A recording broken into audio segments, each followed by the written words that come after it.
അനേക വർഷത്തെ തൊഴിൽ പാരമ്പര്യമുള്ള അൽവരിങ്കയുടെ ജീവിതത്തിൽ നടന്ന അത്ഭുതകരമായ ഒരു കഥയുണ്ട് പറയാൻ. പസഫിക് സമുദ്രത്തിന്റെ അനന്തമായ ആഴങ്ങളിലേക്ക് മറഞ്ഞുപോയ ആ നിമിഷം മുതൽ മരണത്തെ മുഖാമുഖം കണ്ട് കൊടിയ തണുപ്പിനെയും ചുട്ടുപൊള്ളുന്ന വെയിലിനെയും ഇനി ഒരിക്കലും ഉറ്റവരെയും വിടയവരെയും ഒരു നോക്ക് കാണാൻ സാധിക്കില്ല എന്ന ചിന്തകളിലൂടെയാണ് പസഫിക് സമുദ്രത്തിന്റെ അനന്തതയിൽ എവിടെയോ ഇരുന്ന് ഒരു കൊച്ചു ബോട്ടിനകത്തിരുന്ന് അൽവരിക്ക ചിന്തിച്ചുകൊണ്ടിരുന്നത്. ഇനി ഒരിക്കലും താൻ ജീവിതത്തിലേക്ക് തിരിച്ചു വരുവാനുള്ള യാതൊരു സാധ്യതയും കാണുന്നില്ല. പസഫിക് സമുദ്രത്തിൽ ഒഴുകി നടക്കാൻ തുടങ്ങിയിട്ട് ആഴ്ചകളും മാസങ്ങളും പിന്നിട്ടിരിക്കുന്നു. തന്നെ എപ്പോഴെങ്കിലും ആരെങ്കിലും കണ്ടെത്തും. മറ്റേതെങ്കിലും ഒരു ബോട്ടിലോ അല്ലെങ്കിൽ കപ്പലിലോ, അതുമല്ലെങ്കിൽ ആകാശത്തിലൂടെ പറക്കുന്ന ചെറുവിമാനത്തിലൂടെയോ ആരെങ്കിലും തന്നെ കണ്ടുപിടിക്കും എന്നൊരു വിശ്വാസത്തിലൂടെയാണ് അദ്ദേഹം ഓരോ ദിവസവും തള്ളി നീക്കിക്കൊണ്ടിരുന്നത്. അങ്ങനെ അവസാനം 438 ദിവസങ്ങൾക്ക് ശേഷം അയാൾ ജീവിതത്തിലേക്ക് തിരിച്ചു വരികയാണ്. എന്താണ് യഥാർത്ഥത്തിൽ സംഭവിച്ചത്?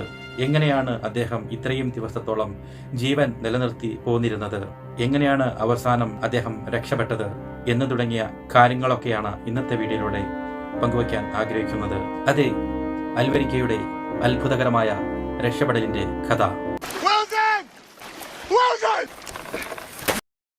2012 നവംബർ മാസം 17-ാം തീയതി മെക്സിക്കോക്കാരനായ അൽവരിങ്കയ്ക്ക് തന്റെ ഫോണിലേക്ക് ഒരു കോൾ വരുന്നു. താൻ ജോലി ചെയ്യുന്ന ബോട്ടിന്റെ ഉടമയാണ് വിളിക്കുന്നത്. ഉടനെ തന്നെ മത്സ്യബന്ധനത്തിനായി പുറപ്പെടണം. അതായിരുന്നു തന്റെ ബോസിന്റെ നിർദ്ദേശം. കുറച്ച് ദിവസങ്ങൾക്ക് ശേഷമാണ് നല്ലൊരു അവസരം വന്നിരിക്കുന്നത്. അതുകൊണ്ട് തന്നെ അൽവരിങ്ക വളരെയധികം സന്തോഷിച്ചു. നല്ലൊരു അവസരമാണ് ഒത്തുവന്നിരിക്കുന്നത്. അതുകൊണ്ട് തന്നെ എത്രയും പെട്ടെന്ന് തന്നെ പുറപ്പെടണമെന്ന് അൽവരിങ്ക കണക്കുകൂട്ടി. പെട്ടെന്ന് തന്നെ അദ്ദേഹം ബോട്ടിന്റെ അടുക്കലെത്തി. 7 അടി മാത്രം വലിപ്പമുള്ള വളരെ ചെറിയ ബോട്ടാണത്. അങ്ങനെ ഇരിക്കുമ്പോഴാണ് ഒരു കാര്യം അദ്ദേഹത്തിന്റെ ശ്രദ്ധയിൽപ്പെടുന്നത്. തന്റെ കൂടെ മത്സ്യബന്ധനത്തിനായി വരേണ്ടിയിരുന്ന പരിചയസമ്പന്നനായ ആള് മറ്റെന്തോ ആവശ്യം ഉള്ളതിനാൽ വരാൻ സാധിക്കില്ല എന്ന് പറയുകയുണ്ടായി. അദ്ദേഹം ആകെ വിഷമിച്ചു. കുറച്ച് നാളുകൾക്ക് ശേഷമാണ് നല്ലൊരു അവസരം ഒത്തുവന്നിരിക്കുന്നത്. അദ്ദേഹം ആകെ അസ്വസ്ഥനായി. അദ്ദേഹത്തിന് പരിചയമുള്ള മറ്റു പല സുഹൃത്തുക്കളെയും വിളിച്ചു നോക്കി. ആർക്കും തന്നെ വരുവാനുള്ള സാഹചര്യമില്ല. ഇനി എന്ത് ചെയ്യണമെന്ന് അറിയില്ലാതിരിക്കുമ്പോഴാണ് തീരത്ത് നിൽക്കുന്ന ഒരു ചെറുപ്പക്കാരൻ അദ്ദേഹത്തിന്റെ ശ്രദ്ധയിൽപ്പെടുന്നത്. കാണാൻ നല്ല ആരോഗ്യമുള്ള ചുറുചുറുക്കുള്ള ഒരു വ്യക്തി, നല്ല ആരോഗ്യവാൻ, പോരാത്തതിന് വളരെ ചെറുപ്പക്കാരൻ. 24 വയസ്സ് മാത്രമേ ആ ചെറുപ്പക്കാരന് ഉണ്ടായിരുന്നുള്ളൂ. എന്തുകൊണ്ടും അവനെ തന്റെ കൂടെ കൂട്ടാൻ പറ്റിയ ഒരു വ്യക്തിയായിട്ട് അൽവരിങ്ക കണക്കുകൂട്ടി. ഇനി അവന്റെ സമ്മതമാണ് ആവശ്യം. അൽവരിങ്ക അവന്റെ അടുക്കലെത്തി. ആദ്യമായാണ് അവർ തമ്മിൽ കാണുന്നത് തന്നെ. കുറച്ചു സമയം അവർ തമ്മിൽ സംസാരിച്ചു. അതിനുശേഷം അൽവരിങ്കയുടെ കൂടെ വരാമെന്ന് ആ ചെറുപ്പക്കാരൻ സമ്മതിക്കുന്നു. കൊർട്ടോബ എന്നാണ് ആ ഒരു ചെറുപ്പക്കാരന്റെ പേര്. ഇതിക്ക് മുമ്പ് മത്സ്യബന്ധനത്തിന് പോയി യാതൊരു പരിചയവും ആ ഒരു ചെറുപ്പക്കാരന് ഉണ്ടായിരുന്നില്ല. എങ്കിൽ കൂടിയും കൊർട്ടോബയ്ക്ക് ഒരു കൗതുകം, മീൻ പിടിക്കുന്നത് കാണുന്നതും മറ്റുമൊക്കെ. അതുകൊണ്ട് തന്നെ ചോദിച്ച പാടി താൻ വരാമെന്ന് സമ്മതിച്ചു. അൽവരിങ്കയെ സംബന്ധിച്ച് പരിചയസമ്പന്നനായ ഒരു വ്യക്തി കൂടെയുള്ളതാണ് എന്തുകൊണ്ടും നല്ലത്. എങ്കിൽ പോലും മറ്റൊരു നിർവാഹമില്ലാത്തത് കൊണ്ട് കൊർട്ടോബയെ തന്റെ കൂടെ കൂട്ടുവാനായിട്ട് തീരുമാനിച്ചു. ഇരുവരും ബോട്ടിനരികെ എത്തി. പോകുവാനുള്ള തയ്യാറെടുപ്പുകൾ നടത്താൻ തുടങ്ങി. അത്യാവശ്യം വേണ്ട വസ്തുക്കളൊക്കെ അവർ ബോട്ടിലേക്ക് അടുപ്പിക്കാൻ തുടങ്ങി. ഏതാനും ചില ഭക്ഷണ കിറ്റുകൾ, അതുപോലെ കുടിക്കാനുള്ള വെള്ളം, അങ്ങനെ പലതും അവർ പ്രിപ്പയർ ചെയ്തുകൊണ്ടിരിക്കുകയാണ്. ഏകദേശം 30 മണിക്കൂറോളം ദൈർഘ്യം വരുന്ന ഒരു മത്സ്യബന്ധനത്തിനാണ് അവർ പോകുവാൻ തീരുമാനിക്കുന്നത്. അൽവരിങ്കയെ സംബന്ധിച്ച് അത് വളരെ ചെറിയ സമയമുള്ള ഒരു മത്സ്യബന്ധനമാണ്. സാധാരണ രീതിയിൽ ആഴ്ചകളും 1 മാസമൊക്കെ എത്തിയുള്ള മത്സ്യബന്ധനങ്ങളാണ് കൂടുതൽ അൽവരിങ്ക പോയിട്ടുള്ളത്. ചെറിയ സമയത്തേക്ക് മാത്രമായതുകൊണ്ട് തന്നെ ഫുഡൊക്കെ കൂടുതലായി ഒന്നും കരുതിയില്ല. ആവശ്യത്തിന് മാത്രം സംഘടിപ്പിക്കുകയാണ് ഉണ്ടായത്. അതുപോലെ തന്നെ ബോട്ടിലേക്ക് ആവശ്യമായ ഇന്ധനമൊക്കെ നിറച്ചു. മറ്റു ചില വസ്തുക്കളൊക്കെ ഉണ്ടോ എന്നുള്ള പരിശോധന നടത്തി. പ്രത്യേകിച്ചും കടലിൽ നിൽക്കുമ്പോൾ കരയിലേക്ക് ബന്ധപ്പെടുവാനുള്ള റേഡിയോ സംഭാഷണത്തിനുള്ള ഉപകരണം, അവ ചാർജ് ചെയ്തിട്ടുണ്ടോ എന്നീ കാര്യങ്ങളൊക്കെ പരിശോധിച്ചു. അതുപോലെ തന്നെ പിടിച്ച മീനുകളെ കേടുകൂടാതെ കൊണ്ടുവരുവാനായിട്ടുള്ള ഫ്രീസർ മുതലായവയൊക്കെ ഈ ബോട്ടിലേക്ക് അവർ എത്തിക്കുന്നു. അതുപോലെ മീൻ പിടിക്കുവാനുള്ള വല ഉൾപ്പെടെ വേണ്ടത്ര രീതിയിൽ അതിനെ ക്രമീകരിച്ച് ബോട്ടിലേക്ക് എടുക്കുന്നു. പോകുവാനുള്ള എല്ലാ തയ്യാറെടുപ്പുകളും അപ്പോൾ കഴിഞ്ഞിരുന്നു. 7 അടി മാത്രം നീളമുള്ള വളരെ ചെറിയൊരു ബോട്ടാണ് അവർ ഈ തവണ മത്സ്യബന്ധനത്തിനായി പോകുവാൻ തിരഞ്ഞെടുത്തിട്ടുണ്ടായിരുന്നത്. മറ്റ് ബോട്ടുകളെ പോലെ കൂടുതൽ സ്പേസോ കാര്യങ്ങളോ ഒന്നുമില്ല. പ്രത്യേകിച്ചും മേൽക്കൂര അതിന് ഇല്ല. അതുപോലെ ചെറിയ GPS സംവിധാനമൊക്കെ ഈ ഒരു ബോട്ടിനകത്ത് ഘടിപ്പിച്ചിട്ടുമുണ്ട്. ഉൾക്കടലിലേക്ക് പോയാൽ അവർ നിൽക്കുന്ന സ്ഥാനവും മറ്റുമൊക്കെ കറക്റ്റായിട്ട് മനസ്സിലാക്കാൻ വേണ്ടിയിട്ടാണ് GPS സംവിധാനം അവർ ഉപയോഗിച്ചിരുന്നത്.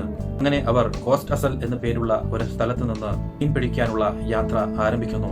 പതിയെ പതിയെ തീരം വിട്ട് അവരുടെ ബോട്ട് അങ്ങനെ അകലത്തിലേക്ക് പോയിക്കൊണ്ടിരിക്കുകയാണ്. മീൻ പിടിക്കുവാനുള്ള സ്പോട്ട് എത്തുവാനായിട്ട് ഇനിയും കുറച്ചുകൂടി സമയമെടുക്കും. യാത്ര അങ്ങനെ വളരെ ഭംഗിയായി തന്നെ മുന്നോട്ട് പോയിക്കൊണ്ടിരിക്കുകയാണ്. മീൻ പിടിക്കാനായി ആൽവരിക്കയെ സഹായിക്കാൻ കോർട്ടോവ റെഡിയായി തന്നെ അരികിലുണ്ട്. അങ്ങനെ കടലിന്റെ പല സ്ഥലങ്ങളിലും വല വീശാൻ അവർ ആരംഭിക്കുകയാണ്. പല സൈസിലും പല തരത്തിലുമുള്ള മീനുകളെ അവർ പിടിച്ച് മുന്നോട്ട് തന്നെ പോയിക്കൊണ്ടിരിക്കുകയാണ്. അങ്ങനെ കുറച്ചുകൂടി സമയം കഴിഞ്ഞപ്പോൾ ഏകദേശം ഒരു ബോട്ടിൽ കൊള്ളാവുന്നതിൽ അധികം മീനുകൾ അവർ കളക്ട് ചെയ്ത് കഴിഞ്ഞിരിക്കുകയാണ്. സാധാരണ രീതിയിൽ ഒരുപാട് സമയം എടുക്കുന്ന കാര്യമാണ്. എന്നാൽ ഈ പ്രാവശ്യം എന്തുകൊണ്ടോ വളരെ പെട്ടെന്ന് തന്നെ നിറയെ മീനുകളെ അവർക്ക് ലഭിക്കുകയാണ്. കിട്ടിയ മീനുകളെയെല്ലാം കൊണ്ടുപോയിട്ടുള്ള ഫ്രീസറിനകത്തൊക്കെ ഭംഗിയായി അടക്കി വെച്ചു. ഇനി യാതൊരു തരത്തിലും മീനുകളെ ഉൾക്കൊള്ളാൻ സാധിക്കില്ല എന്നൊരു അവസ്ഥ വരികയാണ്. ഏകദേശം സമയം രാത്രിയായി കഴിഞ്ഞിരിക്കുന്നു. അപ്പോഴാണ് അവർക്കൊരു കാര്യം മനസ്സിലായത്. തങ്ങൾക്ക് നന്നായി വിശക്കുന്നു. അവർ ബോട്ട് ഒരു സൈഡിൽ നിർത്തി ഇട്ട് ഭക്ഷണം കഴിക്കാനായിട്ട് ആരംഭിക്കുകയാണ്. അങ്ങനെ ഭക്ഷണമൊക്കെ കഴിച്ചു കഴിഞ്ഞപ്പോൾ ഇനി തിരിച്ചു പോകുവാനുള്ള തയ്യാറെടുപ്പ് നടത്തുകയാണ്. സമയം രാത്രി ഏകദേശം 1 മണി. മഴ പെയ്യാൻ പോകുന്നതിന്റെ എന്തൊക്കെയോ ലക്ഷണങ്ങൾ അവർ കാണുന്നു. ആകാശത്ത് ഇടിമിന്നലുകൾ പ്രത്യക്ഷപ്പെടാൻ ആരംഭിക്കുന്നു. മേൽക്കുര ഇല്ലാത്തതുകൊണ്ട് മഴ നനയും എന്ന് ഉറപ്പായി. അങ്ങനെ കുറച്ചു സമയം കൂടി കഴിഞ്ഞപ്പോൾ ചെറിയ തോതിൽ കാറ്റ് വരാൻ തുടങ്ങുകയായി. കാറ്റിന്റെ ശക്തി കൂടിക്കൂടി വരുവാൻ തുടങ്ങി. എന്തൊക്കെയോ അസ്വാഭാവികമായിട്ട് അൽവരിങ്ങയ്ക്ക് തോന്നുകയാണ്. അതിശക്തമായ മഴ പെയ്യാൻ ആരംഭിച്ചു. രാത്രി ആയതുകൊണ്ട് തന്നെ വലിയ ഒരു ഇരുട്ട് തന്നെയായിരുന്നു. ഒന്നും തന്നെ കാണുവാൻ അവർക്ക് സാധിച്ചിരുന്നില്ല.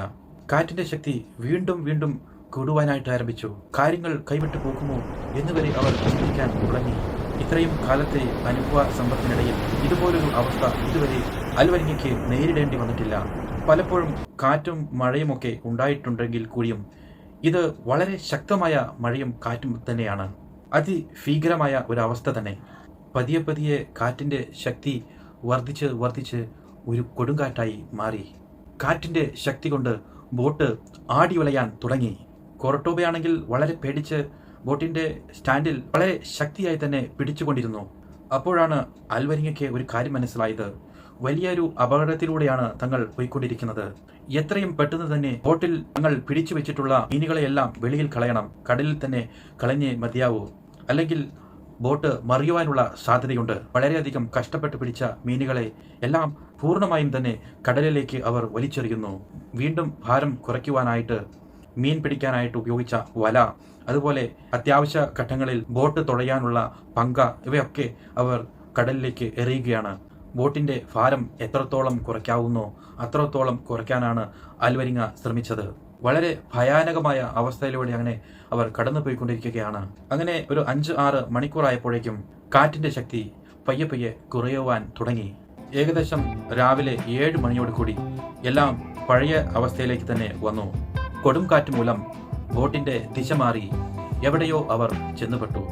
ചുറ്റും ഒന്നും കാണുവാനില്ല. വീണ്ടും വിദൂരയിലേക്ക് കണ്ണോടിച്ചപ്പോൾ അങ്ങ് ദൂരെ മലനിരകൾ അവർക്ക് കാണാൻ സാധിച്ചു.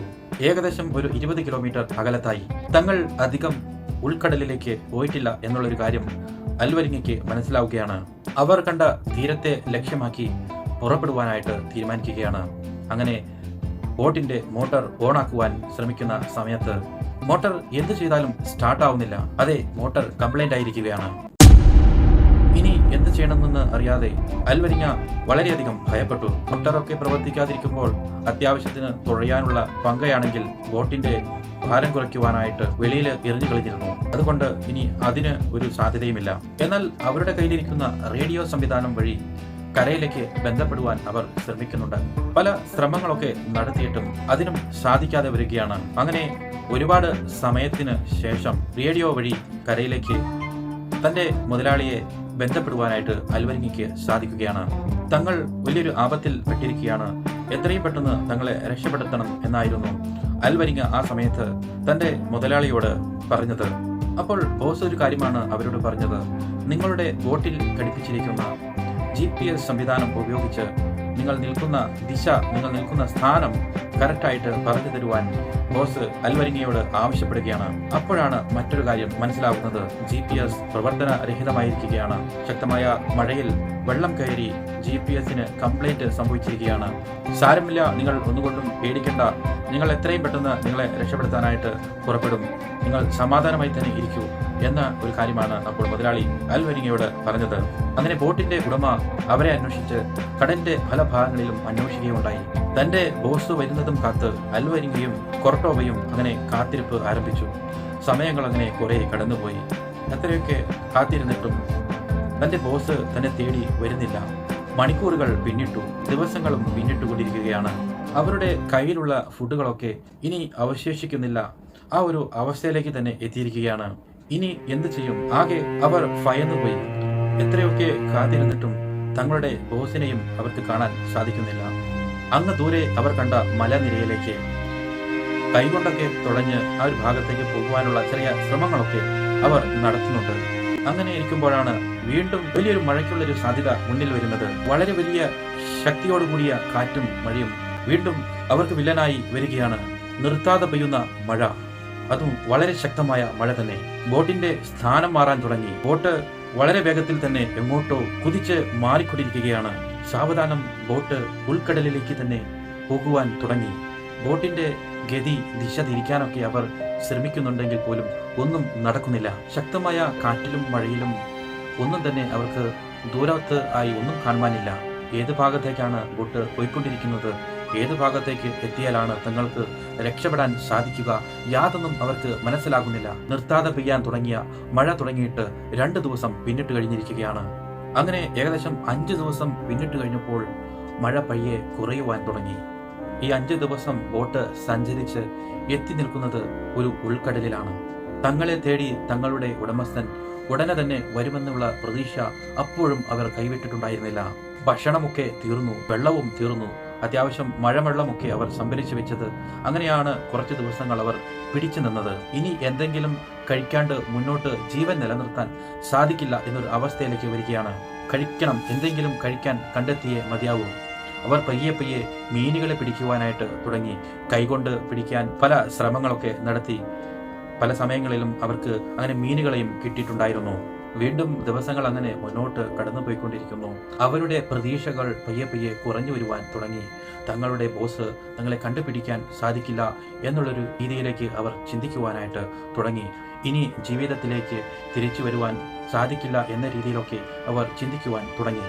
തൻ്റെ വളരെ പ്രിയപ്പെട്ട ഉറ്റവരെയും ഇടയവരെയും ഒക്കെ ഇനി ഒരു നോക്കു കാണാൻ സാധിക്കുമോ? പല കാര്യങ്ങളുമായി അവരുടെ മനസ്സ് മൊത്തത്തിൽ അസ്വസ്ഥമാകാൻ തുടങ്ങി.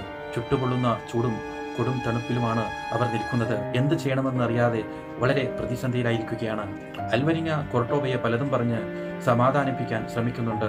നമ്മളെ അവർ കണ്ടെത്തും, അല്ലെങ്കിൽ ഏതെങ്കിലും ബോട്ട് ഇതുവഴി പോകുന്ന സമയത്തോ അല്ലെങ്കിൽ മുകളിലൂടെ പറക്കുന്ന ഏതെങ്കിലും ചെറു വിമാനങ്ങളോ നമ്മളെ കണ്ടെത്താനുള്ള സാധ്യതകളുണ്ട്. അങ്ങനെ പലതും പറഞ്ഞ് കൊർട്ടോവയെ അൽവരിങ്ങ സമാധാനപ്പെടുത്തുന്നുണ്ട്. സമയങ്ങൾ അങ്ങനെ വീണ്ടും കടന്നുപോയിക്കൊണ്ടിരിക്കുകയാണ്. ദിവസങ്ങൾ ആഴ്ചകളും മാസങ്ങളും പിന്നിട്ട് കഴിഞ്ഞിരിക്കുകയാണ്. അവർ പിടിച്ചു വെച്ചിരുന്ന മഴവെള്ളമെല്ലാം തീർന്നു. ഒരു തുള്ളി വെള്ളം പോലുമില്ല പിടിക്കുവാനായിട്ട്. അപ്പോഴാണ് അവർ ഒരു കാര്യം തീരുമാനിക്കുന്നു. തങ്ങളുടെ മൂത്രം കുടിക്കാം, അല്ലെങ്കിൽ ആമയെ പിടിച്ച് അവയുടെ രക്തവും മൂത്രവും കലർത്തി കുടിക്കാം. അങ്ങനെ പല ചിന്തകളും മനസ്സിലൂടെ കടന്നുപോയി. മറ്റൊരു നിർവാഹമില്ലാതെ അതിന് അവർ നിർബന്ധിതരായി തീരുകയാണ് ഉണ്ടായത്. അവരിപ്പോൾ കടലിൽ അകപ്പെട്ടിട്ട് ഏകദേശം 2 മാസം കഴിഞ്ഞിരിക്കുകയാണ്. അപ്പോഴാണ് ആശ്വാസകരം എന്ന രീതിയിൽ ഒരു കാര്യം അവിടെ സംഭവിക്കുന്നത്. വലിയ മഴ പെയ്യുകയാണ്. മഴയത്ത് അവർക്ക് കുടിക്കാവുന്നതിൽ അത്രയും വെള്ളം കുടിച്ചു തീർക്കുകയാണ്. തങ്ങൾക്ക് ലഭിച്ച ചില പ്ലാസ്റ്റിക് ബോട്ടിലുകളൊക്കെ അതിനകത്തൊക്കെ വെള്ളം നിറച്ചു വയ്ക്കുവാൻ തുടങ്ങി. അങ്ങനെ 2 മാസവും കഴിഞ്ഞ് 3 മാസവും കഴിഞ്ഞ് 4 മാസം പിന്നിട്ട് കഴിഞ്ഞപ്പോൾ ഇനി തങ്ങൾ രക്ഷപ്പെടില്ല എന്ന രീതിയിലൊക്കെ തന്നെ കൊർട്ടോവ ചിന്തിക്കാൻ തുടങ്ങി. മാനസികമായി കൊർട്ടോവ വളരെയധികം തളർന്നു. വളരെ ക്ഷീണിതനായി, ശാരീരികമായും മാനസികമായും വളരെ തകർന്നു. ഇനി തങ്ങൾ മുന്നോട്ട് ജീവിതത്തിലേക്ക് തിരിച്ചു വരുമെന്ന് ഉള്ള യാതൊരു പ്രതീക്ഷകളും കൊർട്ടോവയെ സംബന്ധിച്ച് ഉണ്ടായിരുന്നില്ല. പതിയെ പതിയെ ഓരോ അസുഖങ്ങൾ കൊർട്ടോവയെ പിടികൂടുവാൻ തുടങ്ങി. അതെ, കൊർട്ടോവയ്ക്ക് അസുഖം പിടിപെട്ട് ശാരീരികമായിട്ടുള്ള ബുദ്ധിമുട്ടുകളും അതുപോലെ മാനസികമായി തന്നെ തളർന്നുമൊക്കെ കൊർട്ടോവ അവസാനം മരണത്തിലേക്ക് പോവുകയാണ്. അതെ, കൊർട്ടോവ മരിച്ചു. ദുരിതത്തിൽ കൂടിയാണ് കടന്നുപോയിക്കൊണ്ടിരുന്നതിൽ കൂടി തന്റെ കൂട്ടിന് ഒരാളുണ്ട് എന്നൊരു രീതിയിലാണ് അൽവരിക്ക കണക്ക് കൂട്ടിയിരുന്നത്. ഇപ്പോൾ പ്രിയപ്പെട്ടവനെ നഷ്ടപ്പെട്ടിരിക്കുന്നു, ഇനി താൻ അങ്ങോട്ടേക്ക് ഒറ്റയ്ക്കാണ് എന്നുള്ള ഒരു ചിന്തയൊക്കെ അൽവരിങ്ങയെ അലട്ടാൻ തുടങ്ങി. കൊർട്ടോവയുടെ മരണം ഉൾക്കൊള്ളാൻ അൽവരിങ്ങയ്ക്ക് കഴിയുന്നില്ല. വളരെ വിഷമിതനായി ആത്മഹത്യ ചെയ്താലോ എന്നുവരെ ചിന്തിക്കുന്നൊരു അവസ്ഥയായി. മരിച്ചതിന് ശേഷം ഏകദേശം 6 ദിവസം കൂടി കൊർട്ടോവയുടെ മൃതശരീരം ബോട്ടിൽ തന്നെ അൽവരിങ്ങ സൂക്ഷിക്കുകയുണ്ടായി. തങ്ങളെ ആരെങ്കിലും കണ്ടെത്തിയാലോ, ഏതെങ്കിലും ഷിപ്പ് വന്ന് തങ്ങളെ രക്ഷപ്പെടുത്തിയാലോ എന്നുള്ള രീതിയിലൊക്കെ ആ ഒരു മൃതദേഹം ബോട്ടിൽ തന്നെ സൂക്ഷിക്കുകയുണ്ടായി. 6ാമത്തെ ദിവസമായതോടുകൂടി ചീഞ്ഞളിഞ്ഞ് ബോട്ടിൽ സൂക്ഷിക്കാൻ കഴിയില്ല എന്നൊരു അവസ്ഥ വന്നപ്പോൾ അദ്ദേഹം കടലിൽ തന്നെ കൊർട്ടോവയുടെ മൃതശരീരം ഉപേക്ഷിക്കുകയായി. പിന്നീട് അങ്ങോട്ടേക്ക് അദ്ദേഹം ഒറ്റയ്ക്കായി. പല അവസരങ്ങളിലും ആത്മഹത്യ ചെയ്താലോ എന്നുവരെ അൽവരിങ്ങ ചിന്തിക്കുവാൻ തുടങ്ങി.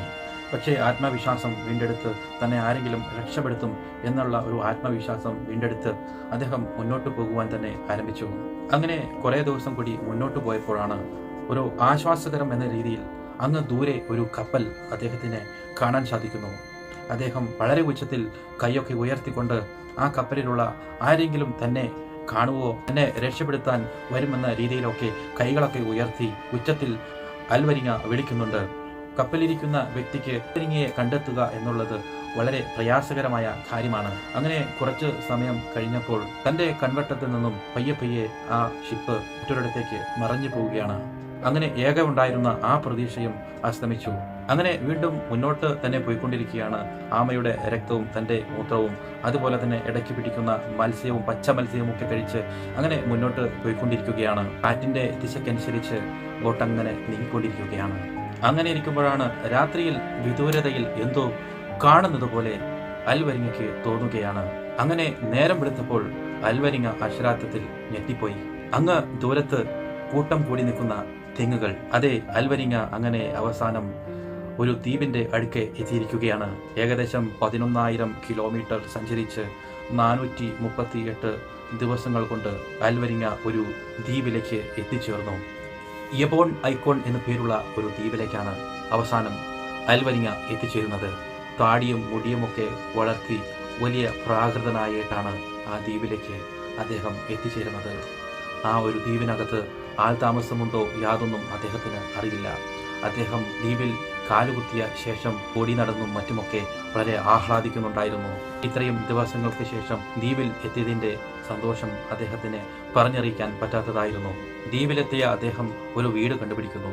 അങ്ങനെ വീട്ടുകാരോടായി യഥാർത്ഥത്തിൽ നടന്ന സംഭവങ്ങളൊക്കെ വിവരിക്കുന്നു.